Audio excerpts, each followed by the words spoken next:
प्यारे बच्चों, Newton's law motion में motion of bodies on the पुली इस समय चल रहा है, जिसमें दो केस हम बता चुके हैं, दोनों पे क्वेश्चन करा चुके हैं। तो केस नंबर 3 पढ़ेंगे, केस नंबर 4, 5 है ना, 6, इस तरह से कुछ केसेस हैं, उसको पढ़ें। अब थोड़े हायर केसेस आगे चलेंगे। केस नंबर जो 3 केस है, ये केस नंबर 2 पे ही बेटा बेस्ड है। जो केस नंबर 2 हम लोग पढ़े थे उसी पे बेस्ड है। तो केस नंबर 3 में क्या होता है कि यहाँ पर एक स्मूथ सरफेस रहेगा, एक ब्लॉक यहाँ रहेगा हॉरिजॉन्टल सरफेस पर, और यहाँ पे पुली लगा देगा। देख रहे हो, यहाँ लगा दिया पुली, यहाँ लगा दिया पुली, और स्ट्रिंग से इसको इस तरह से कनेक्ट कर देगा। एक स्ट्रिंग इधर, एक स्ट्रिंग इधर, यहां ब्लॉक कनेक्ट हो जाएगा,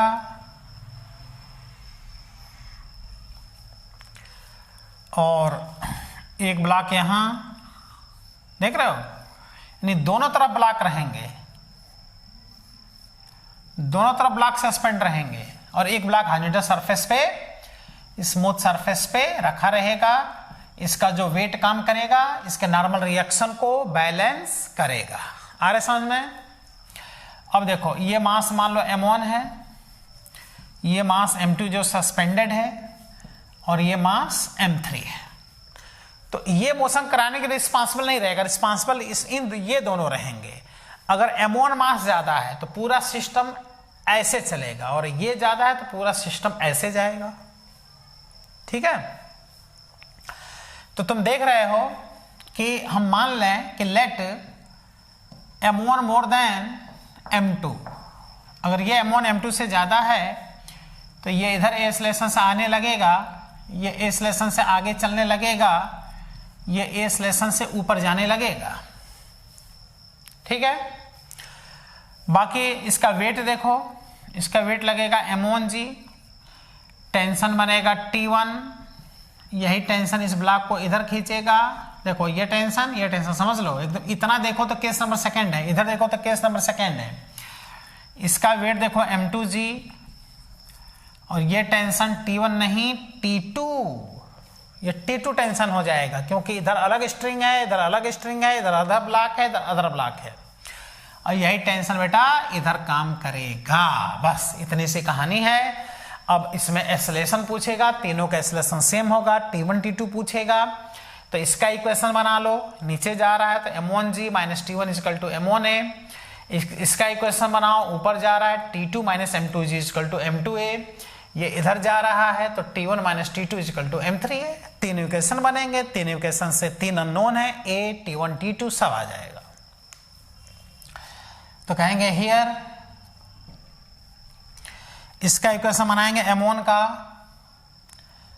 तो ये बनेगा m1g minus T1 equal to m1a।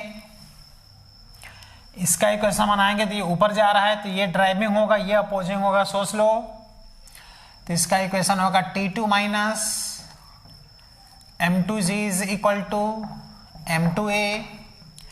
इसका इक्वेशन बनाओ, इधर जा रहा है, देखो हमने माना है कि m1 m2 से ज्यादा, इधर जा रहा है तो ये ड्राइविंग, ये अपोजिंग, तो ये हो गया देखो T1 minus T2, T1 minus T2 is equal to m3a।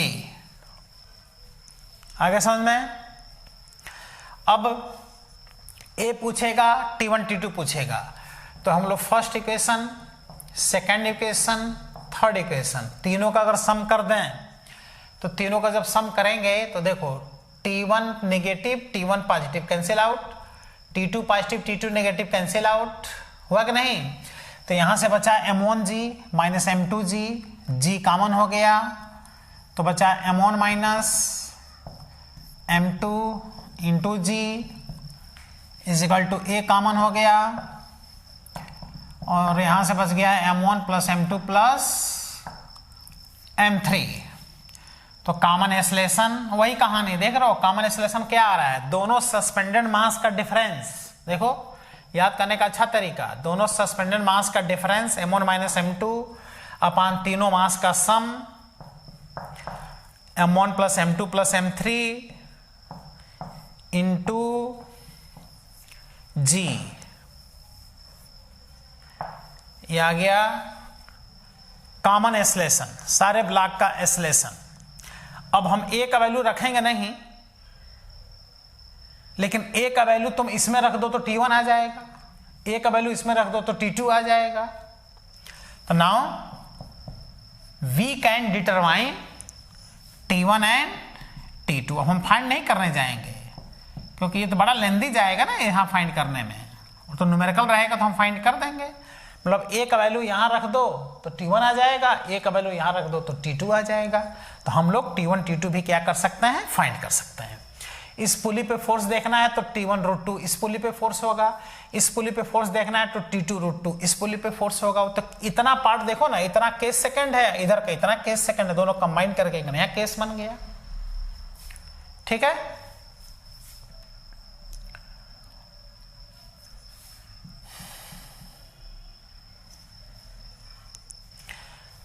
तो ये रहा केस नंबर 3।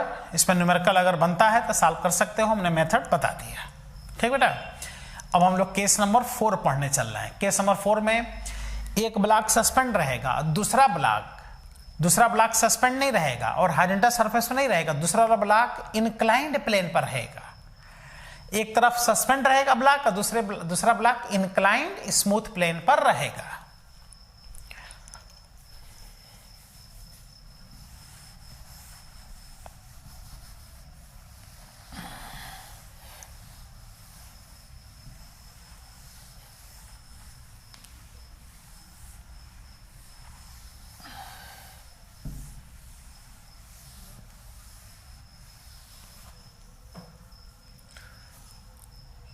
केस नंबर 4,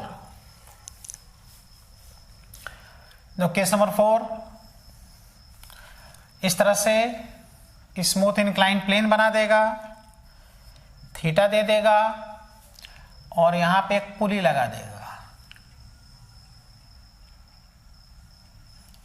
देख रहे हो, और एक ब्लॉक देखो यहां रख देगा स्मूथ इंक्लाइन प्लेन पर, जो हॉरिजॉन्टल सरफेस पर आता था अब इंक्लाइन प्लेन पर हो गया ये, और एक ब्लॉक यहां सस्पेंड कर देगा।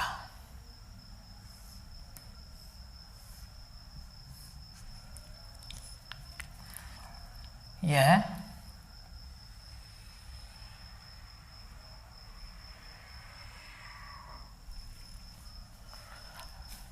M1 और यह है M2। अब देखो यहां पर इस ब्लॉक का वेट लगेगा M1G, इधर बनेगा टेंशन, वही टेंशन यहां बनेगा, एक ही स्ट्रिंग है, और इस ब्लॉक का वेट बनेगा M2G। लेकिन M2G का बेटा 2 कंपोनेंट अब चलेगा, क्योंकि हम सेकंड टॉपिक में पढ़ा चुके हैं smooth incline plane. Smooth incline plane पर तुरंत जो वेट नीचे लगता है उसको कंपोनेंट में ब्रेक कर देना चाहिए। तो यहां पर करना क्या है कि इसका जो वेट लगेगा उसको कंपोनेंट में ब्रेक कर देना है।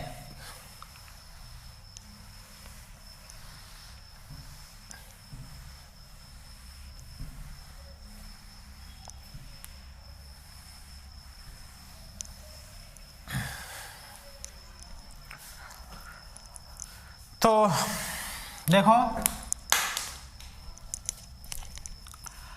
इसका वेट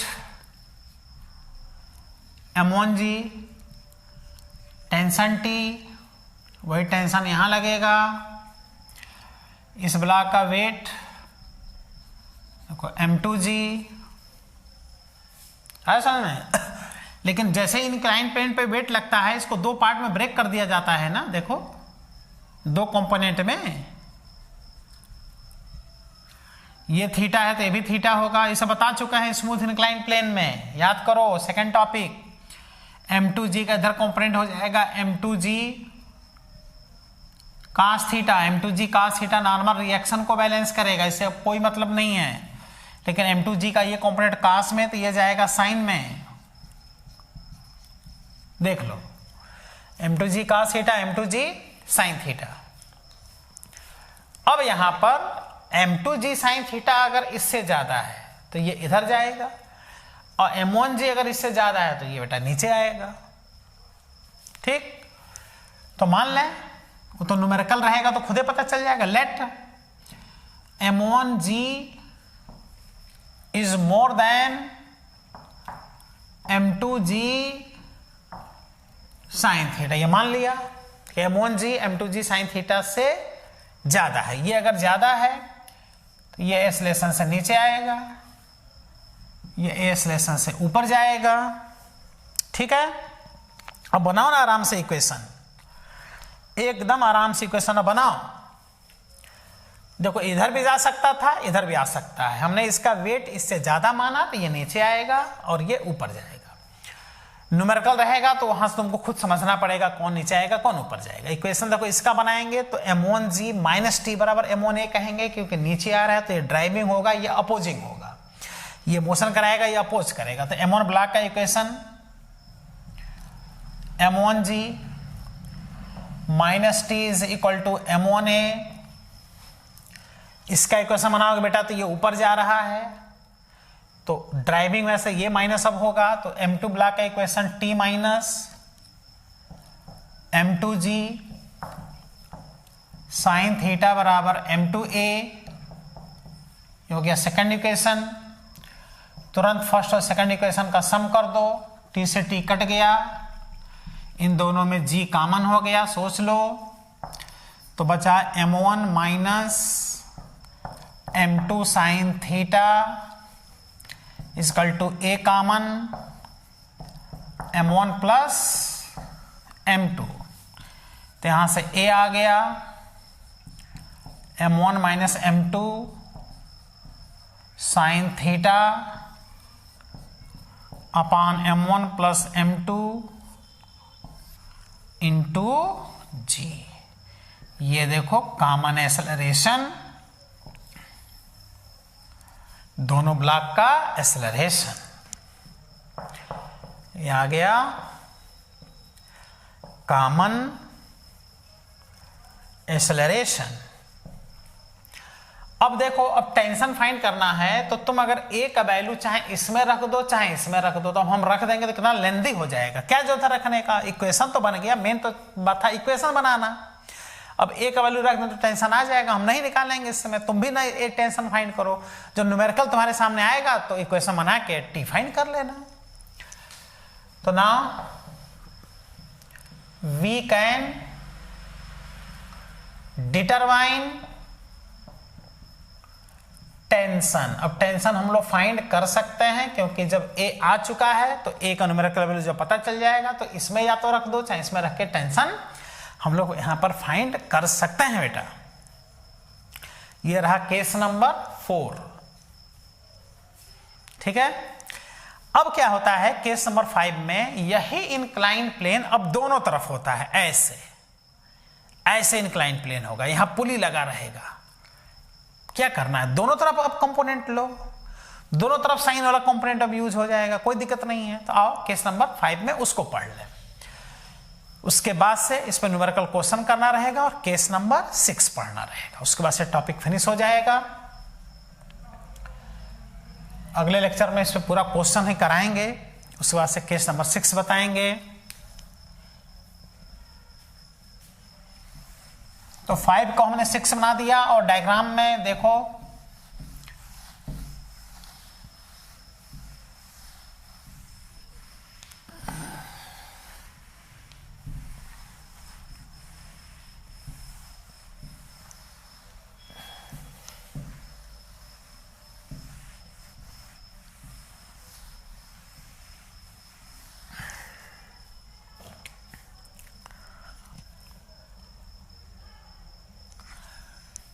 केस नंबर 6 में दोनों तरफ ऐसे इंक्लाइन प्लेन बना देना है,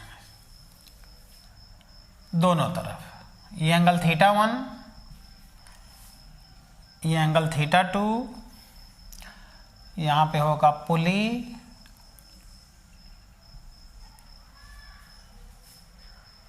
ठीक है।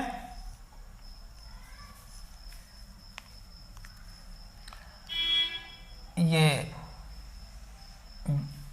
इधर स्ट्रिंग, ये स्ट्रिंग इससे पास होगा, पुली फिक्स होता है, पुली रोटेट नहीं करेगा। ये ब्लॉक और इधर ये ब्लॉक, इसका मास मान लिया m1, इसका मास मान लिया m2। अब देख रहे हो चूंकि दोनों तरफ इंक्लाइन प्लेन है तो ये इधर भी जा सकता है या तो इधर भी जा सकता है, वो तो अब समझना पड़ेगा, न्यूमेरिकली सामने रहेगा तो खुद ही समझ में आ जाएगा। जिसका ये वाला कंपोनेंट ज्यादा होगा वो उधर जाएगा। तो जब न्यूमेरिकल क्वेश्चन ये सामने रहेगा तब समझ में आएगा कि किधर ये मोशन करेगा।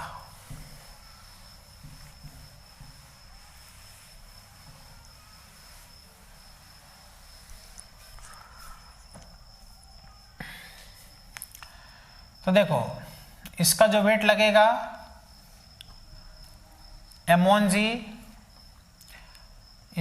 इसका कंपोनेंट इधर साइन में इधर कास में, यही नॉर्मल रिएक्शन बनाएगा R1, इसमें टेंशन T बनेगा, तो यहाँ भी टेंशन T बनेगा चूंकि एक ही स्ट्रिंग है।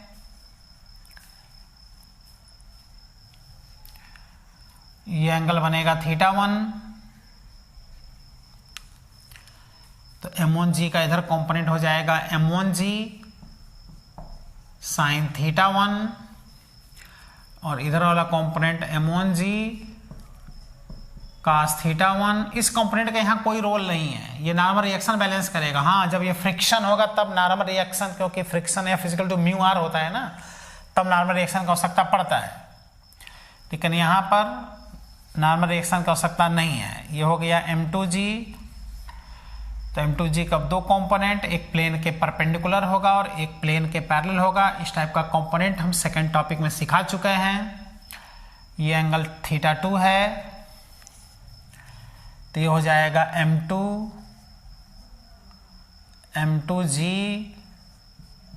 साइन θ2 और ये हो जाएगा m2g cos θ2। ये वाला नॉर्मल रिएक्शन बैलेंस करेगा। भाई सरफेस पे है ना, तो नॉर्मल रिएक्शन बनाएगा बस। यानी इस वाले से मतलब है, देख लो टेंशन और m1g साइन θ1, m2g साइन θ2। तो मान लिया लेट ये इससे ज्यादा है, मान लिया कि m1g sine θ1 is more than m2g sine θ2। हमने मान लिया कि ये इससे ज्यादा है, लेकिन जब न्यूमेरिकल सामने रहेगा तो वो तो पता करना पड़ेगा कौन किधर जा रहा है। तो ऐसे में ये ऐसे ए स्लेशन से नीचे आएगा, तो ये ए स्लेशन से ऊपर चलेगा। ठीक बेटा, अब बताओ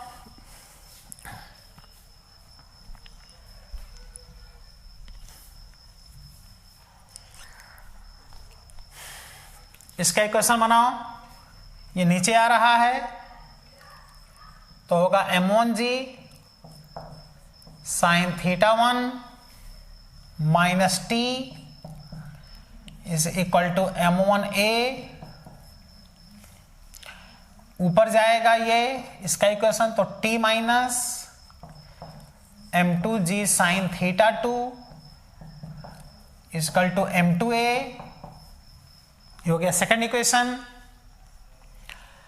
वही काम फिर करेंगे, फर्स्ट और सेकंड का सम कर देंगे। जब फर्स्ट और सेकंड का सम करेंगे तो t से t कट जाएगा प्लस माइनस, और ये g कॉमन हो जाएगा और ब्रैकेट में बचेगा m1 sine θ1 minus m2 sine θ2। इसमें a कॉमन, ब्रैकेट में m1 प्लस m2, तो देखो कॉमन स्लेशन आ गया m1 sine θ1 minus m2 sine θ2 upon m1 plus m2 into जी।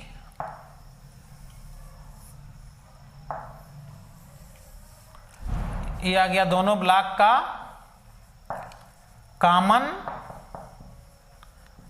एक्सेलरेशन। अच्छा अब बताओ, अब ए का वैल्यू ये उठा के यहां रख दो, ए का वैल्यू तो टी आ जाएगा, लेकिन इतना लेंदी जाएगा तो क्या जो था अभी रखने का। जो न्यूमेरिकल क्वेश्चन हम लोग के सामने आएगा तो हम वैल्यू रख करके टेंशन निकाल लेंगे। Now we can determine T. अब हम लोग टेंशन क्या कर सकते हैं बेटा, फाइंड कर सकते हैं। हम फाइंड करने नहीं जाएंगे, वो बेवकूफ़ी होगा फालतू बैठ के ये वैल्यू इसमें रखना। मेन इक्वेशन बनाना है, इक्वेशन बना लेंगे तो फिर तो तुम सॉल्व करके सॉल्व करो ना, आगे तो हम ना करें तब भी कोई दिक्कत नहीं है। हमको क्या था, इक्वेशन बताना था। दो इक्वेशन बना दिए, दो अननोन है, एक टी है एक ए है, इक्वेशन बन गया, आ गया। तो आ रहे समझ में। तो आज हमने केस नंबर 4, 5 और 6 ये 3 केस हमने बता दिया। अब इस पे हम लोग को क्वेश्चन करना रहेगा। तो अब हम अगले लेक्चर में क्या कराएंगे, इस पे क्वेश्चन कराएंगे पुली पर। इस टाइप के जो इंक्लाइन प्लेन हो, पुली हो, उस पर हम क्वेश्चन कराएंगे। और फिर कुछ अलग वैरायटी के और भी कुछ केसेस हैं, उसको पढ़ेंगे। थोड़ा हायर कॉन्सेप्ट के केसेस हैं, जब उसको पढ़ लेंगे उसके बाद से फिर ये टॉपिक क्या होगा, फिनिश हो जाएगा। तो बस 1-2 लेक्चर का और ये टॉपिक है, उसके बाद से फिनिश हो जाएगा। फिर मैकेनिक्स का 6 नंबर टॉपिक फ्रिक्शन चलेगा। फिर आगे कोलिजन है, सर्कुलर मोशन है, वर्क पावर एनर्जी है, रोटेशनल मोशन, ग्रेविटेशन। मैकेनिक्स तो थोड़ा लेंदी है ही है। सिंपल हार्मोनिक मोशन है, टोटल सारे इसमें, हाँ सिंपल हार्मोनिक मोशन तक है कंप्लीट। तो इस तरह से देखा जाए तो पूरे मैकेनिक्स लेंदी तो है ही है, कंप्लीट लेंदी है। थोड़ा टाइम लगता है फिनिश करने में। मैकेनिक्स कुछ टीचर तो साल भर उसी को पढ़ाते रह जाते हैं, फिर बाकी दूसरा सेक्टर छूने का मौका ही नहीं मिलता है। तो थोड़ा टाइम तो लग रहा है, लेकिन एक एक लाइन पूरी बात को हम समझा भी रहे हैं। ठीक है बेटा, तो अगले टाइम पे इसमें हम क्वेश्चन कराएंगे। उसके बाद से कुछ और केस है उसको पढ़ा करके टॉपिक को फिनिश करेंगे। Thank you.